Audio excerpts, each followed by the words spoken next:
are the Demon Lord, master of the Forbidden Lands. You and all demons have been at war with humans and elves for centuries. However, recently the princess of the elves, Lyra, would be married off to humankind's hero, Adam.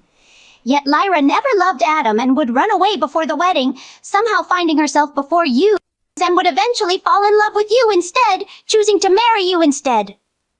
Babe, please take a break, she asks, clinging to your side as you sit on your throne. But why, though? You haven't left this throne room in days, she complains, frowning as she hugs your arm. You have an entire army that needs you, a kingdom and a wife that needs you, that you haven't touched in days. If only it was that simple. Lyra pouts softly, sighing and leaning against your side. Then what's so difficult? Why can't you go outside and get some fresh air? Come to bed with me for once. I stand up and say, oh wow, it really was that simple. Lyra grins and stands up with you, wrapping her arms around your arm again as you stand up, Lyra. See? I told you needed a break. She smiles and hugs your arm happily. Oh, my back. I've been sitting for too long. Lyra laughs softly and steps in front of you, standing on her toes and placing her hands on your shoulders. Lyra, well, let me fix that. She begins massaging your shoulders, standing close to you, looking up at you with a smile. Suddenly another demon sits in my throne. Lyra blinks when another demon walks into the throne room and sits on your throne.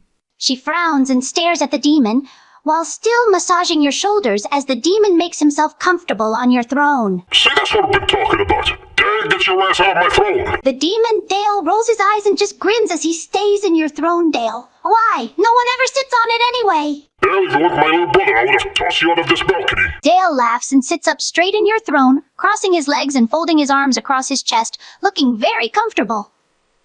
He has a teasing smirk on his face as he rests his head on one of his hands, raising an eyebrow at you, Dale. You wouldn't dare. Whatever. Let's go, Lyra. Lyra rolls her eyes and stops massaging you, then takes your hand and leads you out of the throne room with her other hand in the air, flipping off Dale as she leaves. She was the only human who would ever dare challenge and disrespect a demon, but she was the Demon Lord's queen, and could do as she pleased. Dale sticks his tongue out at her in return. Unbelievable. It's like I'm dealing with kids here. Lyra laughs and continues leading you out of the throne room, shaking her head with a soft smile. That's Dale for you. He's always been stubborn and teasing, and nothing ever changes. She sighs lightly and continues walking with you, squeezing your hand. That includes you too. The flipping of the birds is also not classy. Lyra laughs again and grins at you. Come on.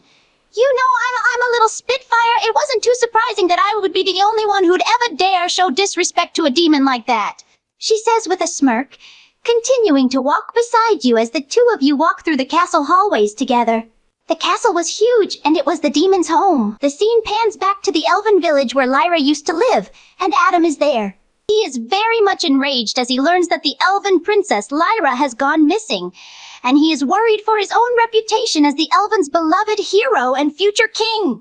This is unacceptable. The elven princess must be found. I must marry my bride. This cannot go unpunished by those responsible for this.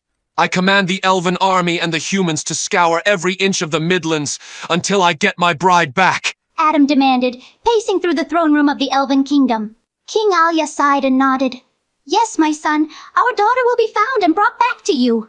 However, I must continue looking over the kingdom. There's nothing I can do, I'm afraid. Adam gritted his teeth and slammed his fists against a large table filled with maps of the Midlands. He was very frustrated and angry that Lyra has gone missing and he cannot find her, nor continue his quest to eventually marry Lyra and claim himself king of the elves. Fine. I'll lead the search party to find my missing bride myself. She must be found. He turned on his heel and stormed out of the throne room. He's unaware that she ran away. A man in the corner speaks up quietly. He is an old and short human who is dressed in a nice outfit. His name is Arthur, the king of the humans. He had convinced the elven king to marry Lyra to Adam. It was obvious he had no good intent in mind. I never liked that girl anyway. Adam just wants the riches and power. He will find her and marry her. She cannot say no. It's Adam after all.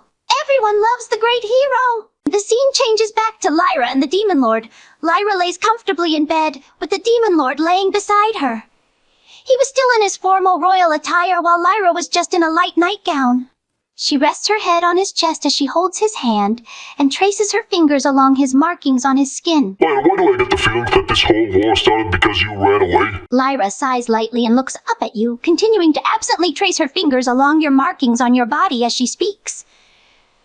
It wasn't my intention at all. I didn't mean to cause this war. When I ran away, I just wanted to get away from Adam. To escape the marriage, I didn't even think about the consequences it would cause. I just knew I had to leave. Adam?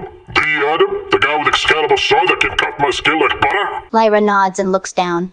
She's still tracing her fingers along your markings silently, thinking for a moment before looking back up at you. Lyra, he's a jerk. He was going to be my husband, but I left him to escape the marriage. That was the day I met you, after I wandered into the land of the forbidden by accident. A few days later, the war would start and the two of you would meet, and you were wounded by that sword. Well, I can't marry you now because you're married to me, and you're no longer untouched. I bet he's gonna be mad now. Lyra blushes and giggles softly, leaning up and kissing you. You're right. He can't marry me now, and he can't do anything about it. We're married now.